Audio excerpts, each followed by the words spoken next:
beautiful Monday morning, the very first official working day of the week. The 28th day in the month of June 2021, and it's with great pleasure we welcome you to yet another wonderful edition of the Parliament. For you who is joining us for the very first time, the Parliament is a political flagship program where serious issues bothering the nation and the Southeast in particular are brought to the table and extensively debated. Nigeria's unemployment rate has more than quadrupled over the last 5 years as the economy went through 2 recessions. And according to a recent report published by the National Bureau of Statistics, unemployment rate in Nigeria has risen to 33.3% in the year 2021, becoming the second highest on the global list. Amid other problems that has rocked the nation in the Southeast, with insecurity currently topping the chart, unemployment seems to be the common denominator and the unseen trigger. So today, we'll take a look at solving the unemployment equation in Nigeria and the Southeast. You're tuned into Urban Radio 94.5 FM Enugu. This is the Parliament. My name is Favor Eko Ibe. All right, I'm Uche Gabriel, and welcome to the Parliament. To talk endlessly about insecurity, insurgents, hardship, and not talk about what causes it is like treating the symptoms and not really tackling what generates it. And after proper diagnosis of the problems bedeviling the nation, it is clear it will get worse if something creative, something innovative is not done and urgently to the issue of unemployment. Joining us this morning to discuss this is someone who has the exposure to see how it has been done in other climes, who has experience because he has been in business for over 2 decades and counting. Tony Odukwe, so good to have you on a Monday like this. Always a pleasure to be here, Uche. All right, Uche Gabriel is my name.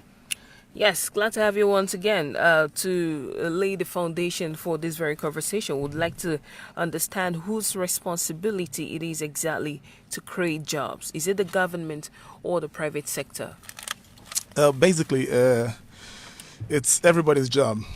Okay, solving the unemployment equation should be a public-private partnership project.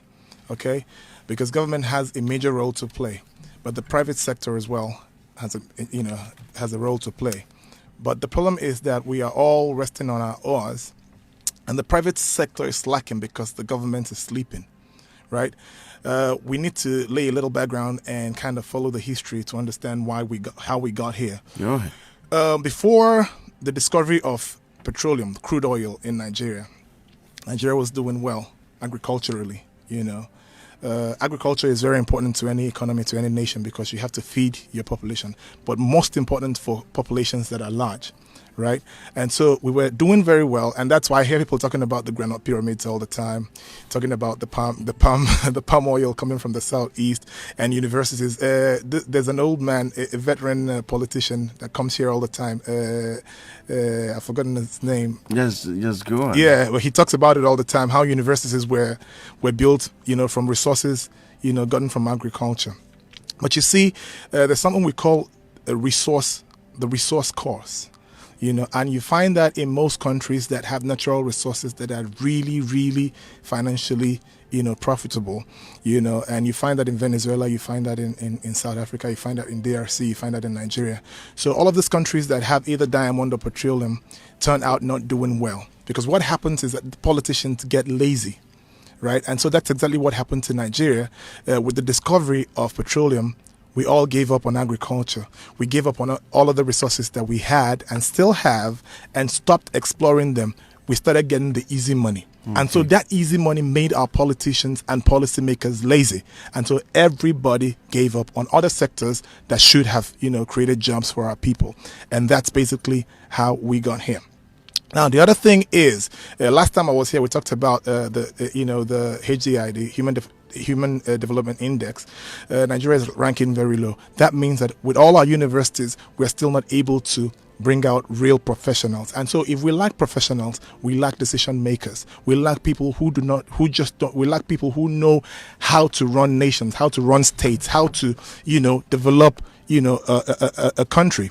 Okay. And so basically that's what we are suffering from: policies, bad policies. So every money that Nigeria has made in the last 60 years came from one sector, and that is from petroleum. And so we left agriculture out, we left the solid minerals out, we left every other sector out. And so to solve that problem, there are a number of things we must do, but we will get there. But to answer your question, it is a partnership that must come between the government and the private sector, because what moves the economy forward is the SME sector, that is the small and medium scale enterprises. In any economy anywhere in the world, that sector is the one that drives the economy. And so if government does not give that sector an enabling environment to be able to thrive, they won't be able to employ people. If you help them thrive, they'll employ labor, because they employ the most labor anywhere in the world. All right, she's definitely going to get to that SME part, but Yeah. Even in the family, everybody's job never gets done. Yeah. Everybody's job never gets done by anybody. Yeah. Okay, so when you say it's everybody's job, it becomes a little bit ambiguous. Yeah. So let's put it in perspective.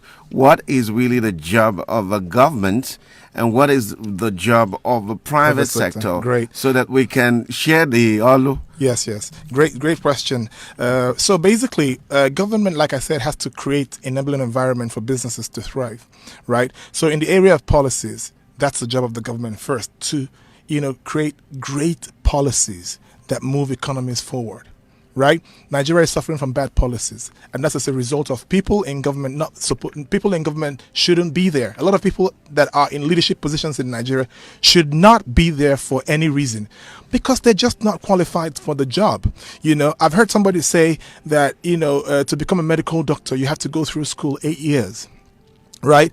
To become an engineer you have to go through school 6-7 years.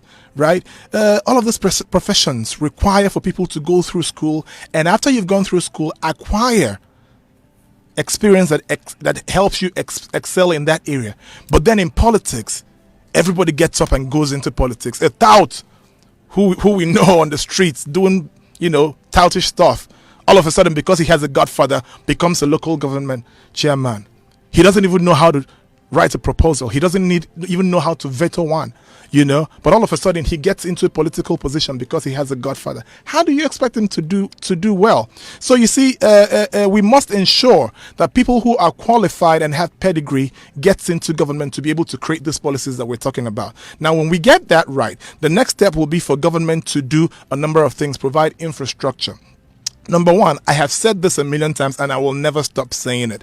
The day Nigerian government wakes up and decides to provide 24-hour power, Nigeria will boom. The Nigerian economy will blow off the roof. That is a fact, because every other thing is tied to MSMEs, okay? Industries are tied to power. Small MSMEs, medium small enterprises, MSMEs, however you might define it, needs power to operate, okay? And so if you do not provide power, you can't even attract investment. So you see, you need foreign direct investment to be able to build industries, okay, that will create jobs. You also need local investors to go into industry setup, right? But if there's no power, it pushes people away. How much is it going to cost me to provide my own power? And so any investor will look at that overhead and say, oh no, it's not going to be profitable for me. And so they walk away. It takes only the bold in heart to actually make that move. A few people have made it in Nigeria, and because of the great nature of Nigeria profitability, they have made profit. But a lot of other people are scared away by that. So government has to provide 24-hour power. And once that is done, you will see the economy growing forward. I also always say that Obasanjo took the bull by the horn and provided the GSM technology. And that in itself drove growth in the Nigerian economy. So I expect that this government or successive governments would actually take the bull by the horn and provide 24-hour power. So restructuring, again, is restructuring the transportation system. It's infrastructure that is actually needed. For example, you have farmers in the rural areas, farming and providing food, but they are not able to transport their food to the urban areas where they can actually convert them to cash. It becomes a problem. And so somebody suffers 6 months to farm something and harvest it, and then the roads are bad and they don't even have transportation to move that stuff. It actually discourages businesses. So policies, number one, infrastructure, number two.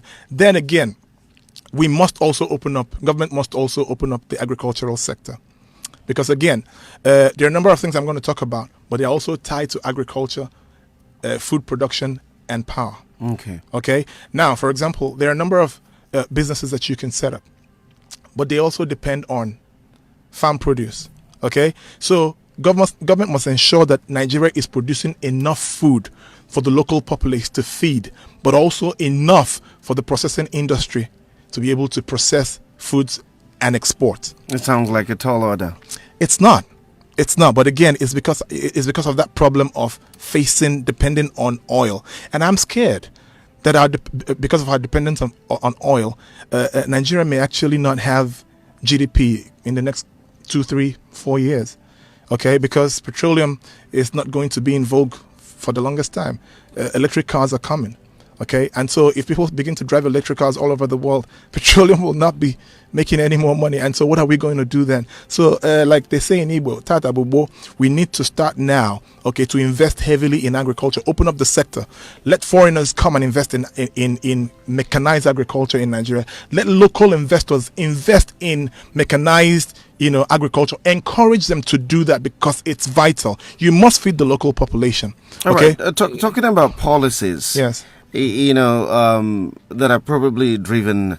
What we have right now are policies that are probably driven by the quest for immediate IGR, but not ultimate economic development of the places. And that's why there are no tax holidays, because most governments are not seeing 10 years from now. Exactly. Okay, so you start a business, there's all manner of taxation put as a burden on these SMEs who are supposed to ignite the economy. So what do you say about that? Again, it's as a result of lack of creativity. Okay, government officials are just not creative. The last time we were here, we talked about government officials thinking that the only way to grow IGR is by taxing the local populace, and just taxing them. You're not providing infrastructure, but you're taxing them. And I said that any government that is taking taxes and not providing infrastructure is a thieving government, is robbing the people. Because the only justification for any government whatsoever to take taxes is that you're actually providing an environment for those businesses to thrive. Now, if I sourced my capital from a bank and you did not play a part in that, and then I went through the stress of setting up my company or industry, you did not play a part in that. And then I employed labor, and you have not encouraged me to employ labor. So everything I have done on my own, and you turn around and take taxes. On what basis am I paying you taxes? Okay, you're saying I have to pay taxes because it's part of the Constitution. But it's also part of the Constitution that the only justification for you to take taxes is for you to provide infrastructure and enabling environment for me to thrive and encourage me to employ more labor. Okay, but what you find in Nigeria is that governments are actually targeting GDP, IGR growth just by stealing from businesses. But let me tell you, if you're a government official, it's simple. It's not rocket science. Okay, all you need to do to encourage these businesses is number one, give them good roads. Make sure that there are enough road networks in the communities. Okay, make sure that find a constitutional way, for example, in the southeast to provide 24-hour power. Right? Make sure that there is enough transportation, and make sure that businesses have access to funding. Make sure that there are loans available for businesses to thrive. And so if you have done these things, these businesses will not be under pressure all the time. You can actually begin to see prosperous businesses that are making profit. And as they make profit, they scale their businesses and grow their capacity to employ more labor. It's that simple. And then IGR is increased. Increased, because what happens, listen, you talked about tax holidays. Now, wise governments would also provide tax holidays in certain areas of investment to encourage people to go into that area. But they are thinking if you provide tax holidays, oh, we're going to be losing that revenue. No, you're not. Because what you're doing is if you provide tax holidays, the money he would have used in paying taxes, he will use to scale his business and employ more people. And then you get employment taxes from the staff of those companies. And so if you enable him one business to employ 100 people and the other 200 and the other 50 and the other 30, at the end of the day, these companies may not be paying taxes, but their staff will be paying, what we call employment taxes, on their salaries. And so government is good for that. Okay, so we need government to become more creative in driving business growth. Now, I was talking about,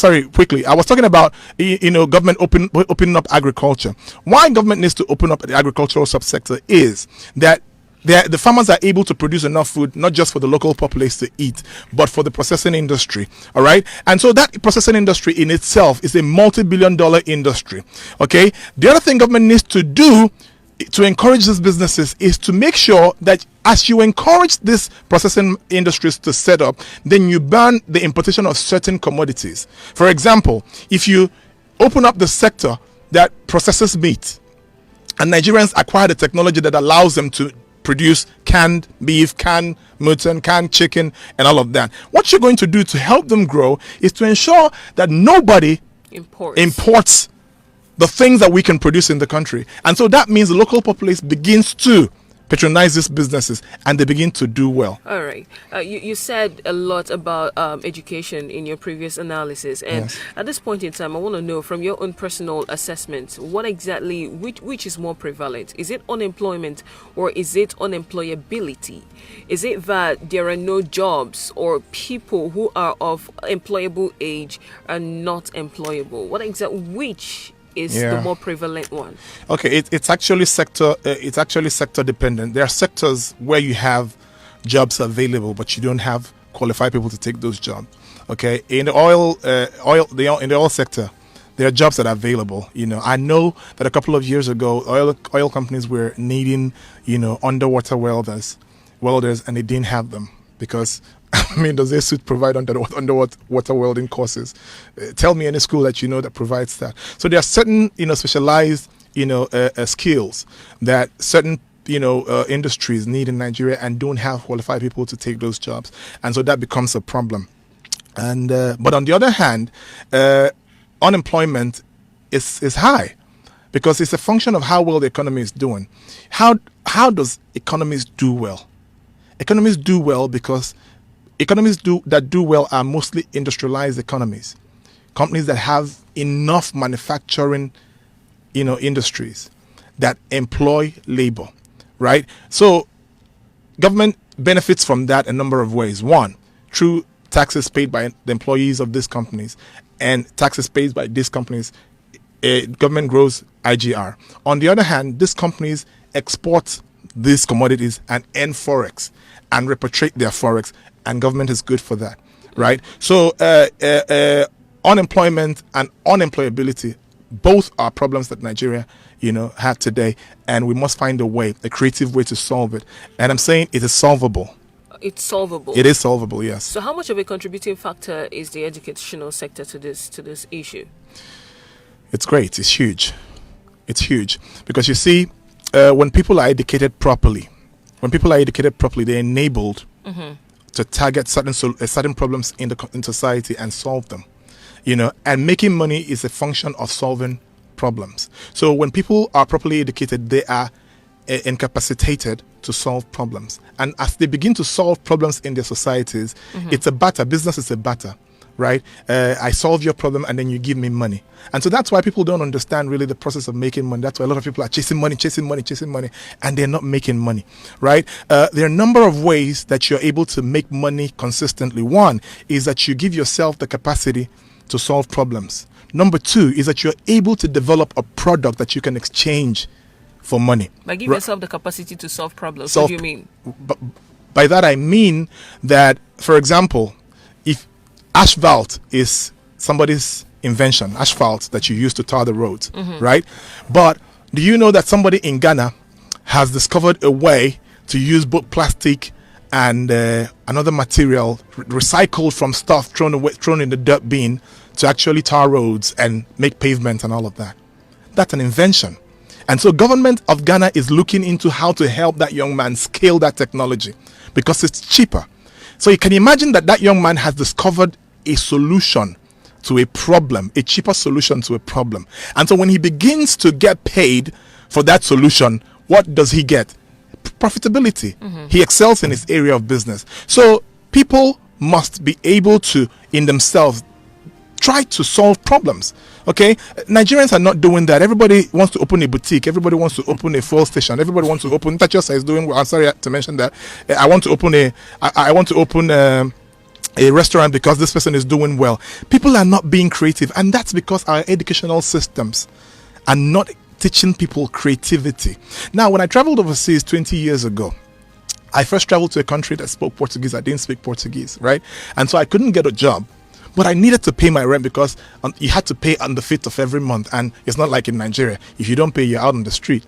You have a contract, right? So that was when I actually discovered that saying, what that means. Necessity is the mother of invention. Okay. So because I knew I had to pay rent, I had bills to pay, and I couldn't get a job because I couldn't speak the language yet, I started thinking of ways to create things, and I started producing things that hadn't been done before. I started inventing things myself.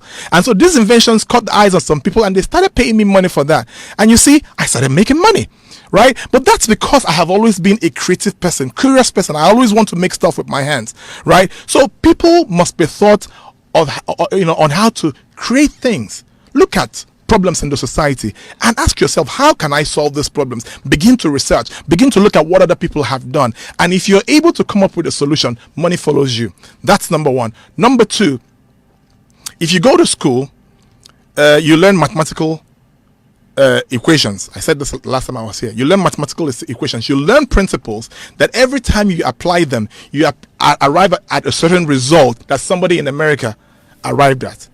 So you see the importance of education in solving problems and making wealth. All right. Yes. Okay, that brings me to my next question. There seems to be an overemphasis on certificate. Yes. And what is generally acceptable around here is that you have to be certificated to stand a chance to be employed. What then happens to the artisans who, though they did not attend formal schooling, provide real value? We have condemned them to poverty. And they too have given up. Because in the Nigerian system, we have said that only those who can do well, ever do well and amount to anything are people who have certificates. And so nobody cares about the artisan on the street, though he is an exceptional expert in his field. But you don't want to give him a job because he doesn't have a certificate. And Nigeria is failing because of that. There are a lot of artisans on the street who are great professionals, much better than the people who have acquired university degrees.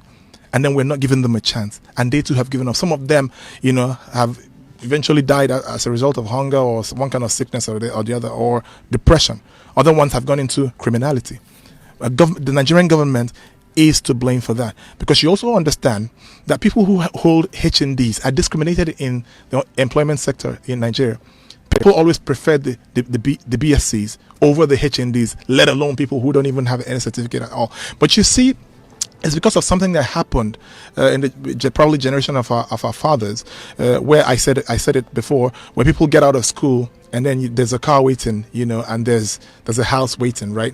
And so every Nigerian at that time perceived, my brother, if you actually get a degree, that ensures that you're going to live a good life. And so everybody wanted to get a degree, right? And so their generation actually did well, studied and became professionals, right? But the generations after that began to chase those certificates without actually acquiring the skills that make you a professional. Okay. And so that's why you find that this sex for marks has become absolutely prevalent in Nigerian universities.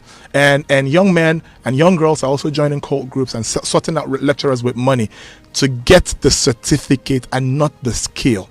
So you're going through university 4, 5, 6 years, depending on the course of study, okay? And what you have in your mind is the high CGPA and the certificate. I'm going to graduate and I'm going to do my NYSC and I'm going to have both certificates. But the problem is that people study to pass exams. So some people, what they do is exam period, they begin to cram to pass those exams. Some people pay other people to take these exams for them. Nobody wants to actually acquire the skills and make you an engineer that you're studying. You know, nobody wants to become a real professional, acquire the skills through the university. And so the function of university has become to acquire certificates, because that's what's going to change my life. And that's why we churn out millions of graduates who know next to nothing. And they come out roaming the streets looking for jobs. There are two problems with that. Number one is that there are no jobs to be given anywhere. The jobs are not available. So we must rethink this idea of going to school to get certificates. Number two, if you get a job opportunity, you have to go through an interview. Are you going to be able to convince the guy going to give you the job that you know the job? Because you don't know it. Right? And so you ask them, the job, just give me the job. What are you going to do for me? Are you going to make me profit? And I say that if you go to countries like Germany, where I've done business, you see, it's a skill-based, a lot of European countries are skill-based economies. They don't care about your certificate. Those are good, right? But the employer is looking for profitability and productivity. How come those who brought, this certificate thing to Africa are doing much better have moved forward, and then someone is looked down on as a mechanic? Yeah. And then the mechanic engineer has to take his car to a quack or roadside mechanic to fix it. It doesn't add up. No, it doesn't. Now, you see, your first question was how come the people who brought us this educational system are doing differently from what we're doing. Number one, you need to understand that the educational system they brought us was a fake. It wasn't supposed to empower us. Okay? They give us... Originally?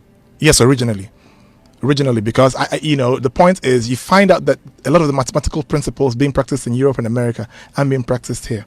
The mathematical principles that are being taught kids in kindergarten that helps you to arrive at the result easily. Go check it out. We don't have those here, right? So I believe that education the white man brought us was first of all to be able to communicate with them and be able to serve them. But it should do more. What? Education should do more. Yeah, it should be much better. So on that hand, they give us education to make us, minimally literate, to be able to serve them and do the duties at the time, because at the time they were our colonial masters. Okay, and as well, that education wasn't really supposed to liberate us mentally. It was education that was meant to subjugate us to the white man, to serve, the purpose of the white man, provide labor for their companies to do well. So when they left us, we did not do well in ourselves to advance ourselves and evolve. We took what they gave us. Exactly, and that's what we've been recycling since 1960 till now. I talked about last time marketing. People are studying marketing that were viable 40 years ago, but marketing is in digital marketing right now. Right? There are 6 months diplomas that you can do in the UK. 6 months diplomas. You can actually stay in Nigeria and get those diplomas. 6 months in digital marketing and multimedia. And people who have those certificates get jobs with Google, Yahoo, and some of these big tech companies. So it's not about the number of years you've spent studying. It's about the skill that you acquire, right? And so our people, the Ministry of Education and the Minister of Education must rethink education in Nigeria and actually begin to, bring back professionals who would help us, advance education, because actually education has evolved. All right. So let's bring it back to the Southeast, since we're talking about Nigeria and East as well. Where is the Southeast and the unemployment ratio in Nigeria? How well or horrible do you think we're doing? Very horrible. We're doing badly. We're doing badly. Because why do I say we're doing badly? The Southeast is not attracting foreign direct investment. It's not. It's not even attracting local investment. Lagos is doing great, right? Some states in the Southeast, I would say one state in the Southeast is doing well, and that is Anambra State. Anambra State is doing well because of the productive nature of the people there, and so government doesn't have any choice but actually try to help those people. Nnewi is doing marvelously well. Somebody said if you go to Nnewi, they can actually make you, so Equilobia is actually turning into something else now. Okay, so that's great. Aba also is doing well, but again, in terms of investment, attracting investments to build industries, like I said, power is key. Right, I know there's a company, Baton, that did a project that's supposed to help Abba scale power, and then lack of political will has impeded him for the last six years or so. So that's the other problem the Southeast has. We're not helping one another. So Southeast isn't doing so well because, one, it's not attracting investments, and so jobs are not being created. Okay, but it's solvable. It's really simple. It's not rocket science. Okay, there was something Fashola did in Lagos. Fashola was very smart, and I said then, I'm not really into politics and all of that, but I said if Fashola ever ran for presidency, that I was going to vote for him, because that guy changed Lagos. And you know what he did? It was a private-public partnership, right? He let people take certain sectors of the Lagos, economy, set up and run them. So you found out that he opened up the economy and allowed the private sector to become partners. And so you saw that the BRT projects that you see in Lagos was not funded by the Lagos state government. It was funded by banks. And so if you can do this route, we give you the contract, provide the buses, make your revenue, pay taxes back to government. It's a smart way to do those things. You don't necessarily have to do it with your own money. Even though that the allocations given to the Southeast is enough to have turned the Southeast to a Dubai. I say this, and I continue to say, the allocations are enough to turn the Southeast to a Dubai.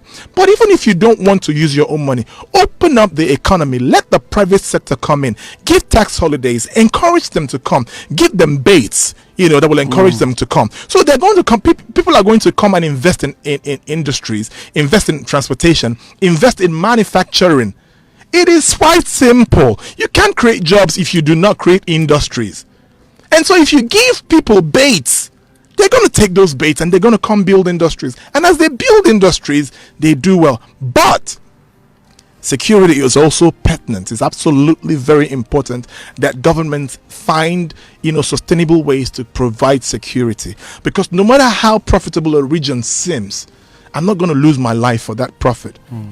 Okay? And so that is one of the deterrents that, investors have. So if you provide sustainable security and provide power, these two in itself will change the Southeast forever.